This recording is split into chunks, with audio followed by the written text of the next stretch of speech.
महाराज की जय। सदगुरु मनीराम महाराज की जय। सदगुरु परथिराम महाराज की जय। सदगुरु गंगाराम महाराज की जय। हरि गुरु संत की जय। खूब सुंदर આજનો જે પ્રસંગ આપ સર્વે જાણો છો કે પરમ પૂજ્ય સદગુરુ શ્રી ગંગારામ મહારાજની આજે નિર્વાણ નિમિત્તે એમના કુટુંબ પરિવાર સર્વે ભેળા મળીને ભક્ત મંડળ એક આવું સુરતની ભૂમિ પર જે ભગીરથ કાર્ય કર્યું છે, ખૂબ ખૂબ ધન્યવાદ છે એમને। संतो इशारो करे छे कि उदर भरने के काज जीव करत है श्रम। उदर एटले पेट।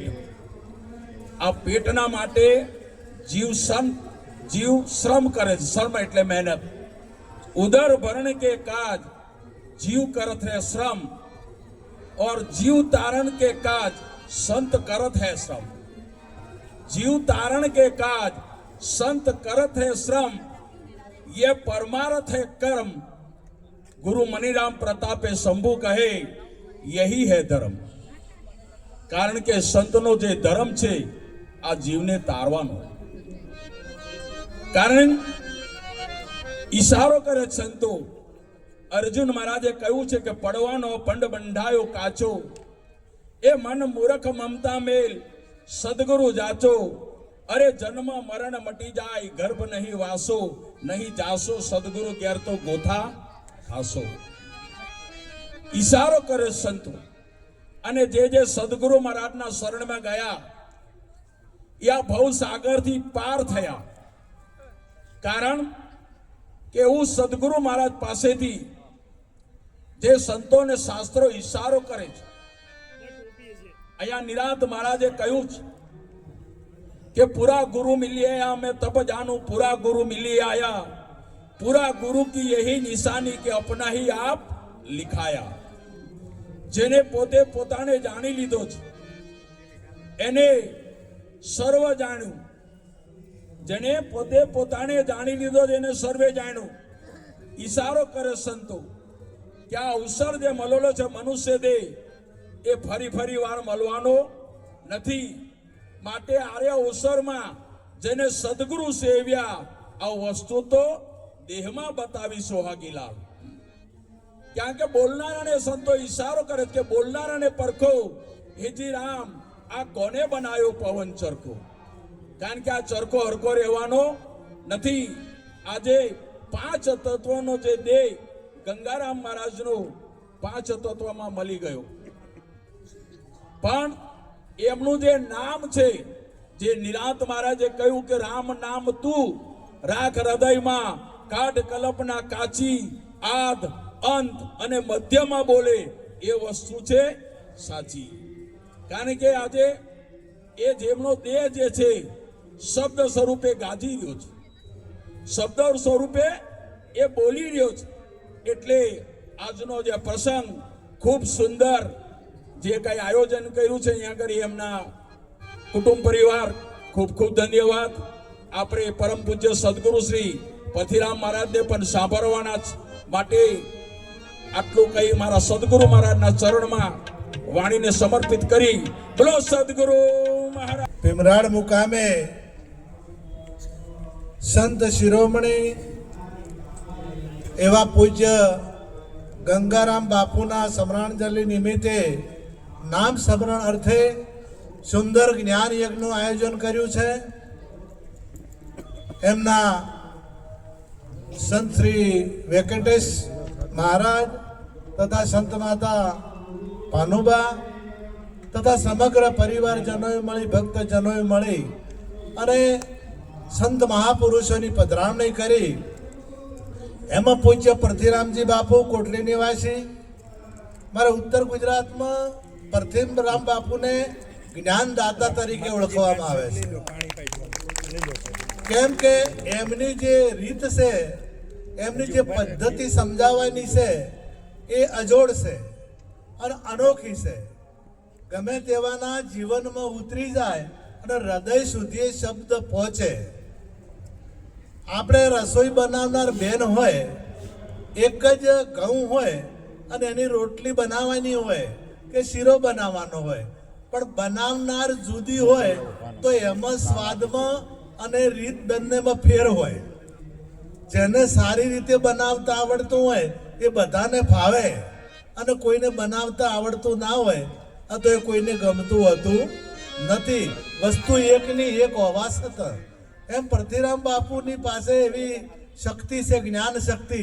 એટલે અમારા સંતોએ બાજુ તમામે તમામ જ્ઞાનદાતા તરીકે એમની પણ પધરામણી કરી. સાથે સાથે અમારે નરહરી મહારાજ અહીં સુરતના જ છે અને સેવાના સુરવીર છે. એ મારો જાત અનુભવ છે, સાંભળ્યું કહેતો નથી. અને અમારે ભીખુરામ મહારાજ અહીંયા એ પણ સુરવીર છે સેવાના, અને એમનો ખૂબ ભાવ હતો એટલે અહીંયા આવવાનું થયું. અને અહીંયા તો ઘણી વખત આવ્યો છું અને તમામ સંત મહાપુરુષોની પધરામણી કરી. એ બદલ આ પરિવારનો ખૂબ ખૂબ ધન્યવાદ. મારા આરતીબા સંચાલન કરી હશે, એમનો પણ ખૂબ ખૂબ ધન્યવાદ. વિશેષ તો આ જીવન જે મળ્યું છે ભજન કરવા માટે જ મળ્યું છે, એનો બીજો કોઈ હેતુ નથી. તમારે શક્તિ પરમાત્માએ આપી છે કે તમારે જે કરવું એ કરી શકો. સ્વતંત્રતા મળી છે.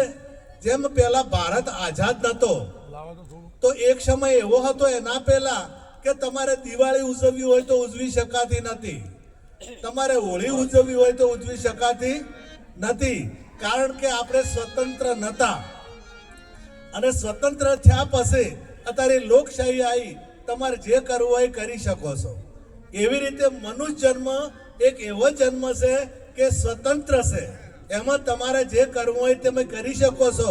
બીજી યોનિઓમાં જે કરવું હોય થતું નથી. એક જ માત્ર મનુષ્ય જન્મ છે. અને ટૂંકમાં કહી દઉં તો સંત મહાપુરુષોએ કીધું કે નર એસી કરણી કરે તો નરકા નારાયણ હોય. રામચંદ્ર ભગવાન કે કૃષ્ણ પરમાત્મા એમાં જે શક્તિ હતી, જે ઉર્જા હતી, જેને આપણે આત્મા કહીએ છીએ, તમારા આપણા બધામાં એક જ છે. પરંતુ જેની શક્તિ આ બાજુ જે ફોક્સ ગોઠવેલા છે તો એક નાનો જીરો બલ્બ હોય, અને એ બલ્બનું કનેક્શન અને જે ફોક્સ છે એનું કનેક્શન એક જગ્યાએ આપેલું હોય, તો ફોક્સે વધારે કરે અને જીરોનો બલ્બ હોય પ્રકાશ કરી શકે. વીજળી એની એ છે, લાઇટ એની એ છે, કનેક્શનની જગ્યા એકની એક છે, પરંતુ એનામાં ખેંચવાની શક્તિ ઓછી છે. એમ આ જે બધા ગોળાઓ છે, આ બધા જે મનુષ્ય દેહ છે, એમાં તમારી જેટલી શક્તિ, તમે જે શક્તિ, તમારી જે શક્તિનો ઉપયોગ કરશો. આપણા ઇન્દ્ર અને વિરોચન ભગવાન બ્રહ્માજી પાસે જ્ઞાનનો ઉપદેશ લેવા ગયા, આત્મજ્ઞાનનો. એટલે બંને 1 વર્ષ સુધી રહ્યા, અને 1 વર્ષે મહારાજશ્રીએ કીધું કે તમે જળમાં તમારો ચહેરો જોઈ આવો. એટલે એમણે એમનો જળમાં ચહેરો જોયો. બીજા દાડે કીધું કે તમે કપડાં બદલી અને જરાક વ્યવસ્થિત થઈને ફરી જોઈ આવો. તો બીજા દાડે એમણે ચહેરો જોયો. એ ગુરુ મહારાજે કીધું કે આ તમે જે જોયું એ તમારું સ્વરૂપ, આ જે તમે જોયું એ તમારું સ્વરૂપ. હવે તમારી વિદ્યા પૂર્ણ થઈ એટલે તમે જાઓ. એટલે વિરોચન ને બંને નીકળ્યા. એ વિરોધ નક્કી કર્યું કે જે છે આ છે, ઓને હાચવો અને ઓના ઉપર રંગ રોગાન કરો અને ઓને જે કરવું એ કરો. એટલે લગભગ રાક્ષસોએ કાયાને બચાવવા માટે તપો કર્યા, પણ એ રેવ કર્યા. હિરણાક્ષિપુ હોય કે રાવણ હોય કે ઘણા બધા થઈ ગયા, એ રાક્ષસો થયા, અને એમણે કાયાને બચાવવા, શરીરને બચાવવા માટે જ તપો કર્યા. પણ કોઈનું રહ્યું, કોઈના કોઈ પર ભસ્માસુર હોય કે કોઈ પણ પ્રકારે એ શરીર પડ્યું ને પડ્યું. હવે એ એટલું ઉપદેશ લઈને જતા રહ્યા, અને ઇન્દ્રને વિચાર થયો કે મને મહારાજશ્રી કીધું છે કે આ તમારું સ્વરૂપ જે જોવો છો એ, પરંતુ ગીતામાં ભગવાન એવું કહે છે, નયન છેદંતી શાસ્ત્રાણી, શાસ્ત્રથી એ છેદાતો નથી, પવનથી એ સુકાતો નથી, પાણીથી એ પલળતો નથી અગ્નિ અને બાળી શકતી નથી. અને તમને પ્રત્યક્ષ પ્રમાણ આપું, તમે મોબાઈલમાં વાત કરતા હો તો તમે જે બોલો ને એને જે અવાજ છે ચારો દિશામાં જાય, અને જેનો ઇન્સ્ટ્રુમેન્ટ હોય ને બીજે એ તો અમેરિકામાં હોય તો કે ઓસ્ટ્રેલિયામાં હોય તો એટલા સુધી પહોંચે. હવે વચ્ચે તમે તલવારો લઈને કદાચ એ શબ્દને કાપો તો કપાય? એને કદાચ તમે ઝાટકા મારો, પાણી કદાચ અગ્નિ પ્રગટ કરો તો એ શબ્દને કંઈ થાય? હવે શબ્દને કંઈ થતું નથી. તો અમારા અમરસિંહ સાકી કહ્યું કે શબ્દાતીત 52 બારો, આદિ ને અંત છે, સદચિત આનંદ છે, વાલાનું નામ નિરંતર છે, શેષ વધે તે ઈશ્વર છે. આવું જે સ્વરૂપ છે. અને આ તો હાથ તો એક દાડો હાથને તો રોગ પણ લાગવું પડે, હાથ કપાઈ પણ જાય, આ શરીરને વૃદ્ધાવસ્થા આવે, આ શરીર પડી પણ જાય, તો મને આ વાત ફીટ થતી નથી, મને આ વાત સમજાતી નથી. એટલે પાછા આયા, વિરોચન જતા રહ્યા અને ઇન્દ્ર પાછા આયા. ઇન્દ્રએ કીધું કે બાપુ તમે કીધું, પરંતુ મને આ વાત મારા મગજમાં ઉતરતી નથી. કેમ કે તમે જેને જે સ્વરૂપ બતાવ્યું એ તો રહેવાનું નથી. અને આપણા ગ્રંથો એવું કહે છે, આપણા સંતો એવું કહે છે કે એ મારતો નથી કે જન્મતો નથી. તો આ તો આનું તો વિસર્જન થાય છે. એટલે તો કે ફરી તમારે રહેવું પડશે. ફરી રાખ્યા. અને ટૂંકમાં ઘણી લોભી વાત છે પણ ટૂંકમાં જ કરું કે એમને છેલ્લે પછી આત્મજ્ઞાન આપ્યું અને આત્માની ઓળખાણ થઈ. એટલે ગુરુ મહારાજના શરણ છોડ્યું. એ સિવાય ગુરુ મહારાજનું શરણ, એ શરણમાં તો રહ્યા જ છે. સર્વ ધર્મ પરિત્યાજ્ય મામેકમ શરણમ અહમ ત્વા સર્વ પાપેભ્યો મોક્ષામિ શુચ. તમે કેવળ સદગુરુના શરણો સ્વીકારો, એ બધું ગુરુ મહારાજ કરશે. લોખંડ ગમે એવું હોય ને, ગમે એવું કડક, અને જો કદાચ એ લુહારના હાથમાં જાય અને અગ્નિમાં તપાવવામાં આવે તો એનો જે ઘાટ ઘડવો હોય ઘડાય. પરંતુ એ સમર્પિત થાય અને અગ્નિમાં બળે તો સોનું એટલું કિંમતી હોય છે, પણ સોનાને અગ્નિમાં બળવું પડે તારે એનો ઘાટ આવે, એ સિવાય ઘાટ આવતો નથી. એમ સંતનું શરણું સ્વીકારો અને જ્ઞાના અગ્નિમાં તપે તો એનો ઘાટ આવે, એ સિવાય ઘાટ આવતો નથી. એટલે એક ટૂંકું દ્રષ્ટાંત કહીને મારી વાત પૂરી કરું કે એક સોનીની દુકાન હતી અને સોનીની દુકાનની આગળ એક ભાઈ રાતે હુઈ રહે અને દિવસે બેસી રહે. એટલે મહિનો થયો પણ પેલો ત્યો રહે. એટલે જે દુકાનનો માલિક હતો એણે પૂછ્યું કે ભાઈ તમે અહીંથી કેમ ખસતા જ નથી? એટલે કે મેં વચમાં એવું થયું હતું કે અમારી બાજુ બટાકા બહુ થાય, એટલે બટાકાનો ભાવ ઉતરી ગયો, ખેડૂતે રોડ ઉપર નાખ્યો હતો. પછી વચ્ચે ટમાટાનો ભાવ ઉતરી ગયો હતો ને તો ટમાટા રોડ ઉપર નાખ્યો હતો.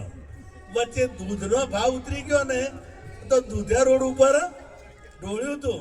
એટલે મને એમ છે કે હોનાનો ક્યારે ભાવ ઉતરે અને મારા ઉદ્યોગ ફેંકે, આ દુકાનવાળો બહાર ફેંકે તો હું લઈ જાઉં કે ભાઈ રાહ ના જોતો, હોનાનો ભાવ ઉતરશે નહીં અને કદી રસ્તામાં મળશે નહીં અને એની કદી એડવર્ટાઈઝ આવશે નહીં. એ તો કુરકુરિયાની એડવર્ટાઈઝ આવે, એની એડવર્ટાઈઝ આવે નહીં. એ તો જ્ઞાની પાસે, સંત મહાપુરુષો પાસે. અને દુકાનમાં એમને ચોકી પહેરો બેહાડેલો હોય તો હોનું લેવું હોય તો એમ જો જ્ઞાન લેવું હોય તો સંત મહાપુરુષનું શરણાગતિ સ્વીકારવી પડશે, એ સિવાય મેળ આવશે નહીં. આટલું કહી મારી વાણીને વિરામ આપું. સદગુરુ મહારાજ.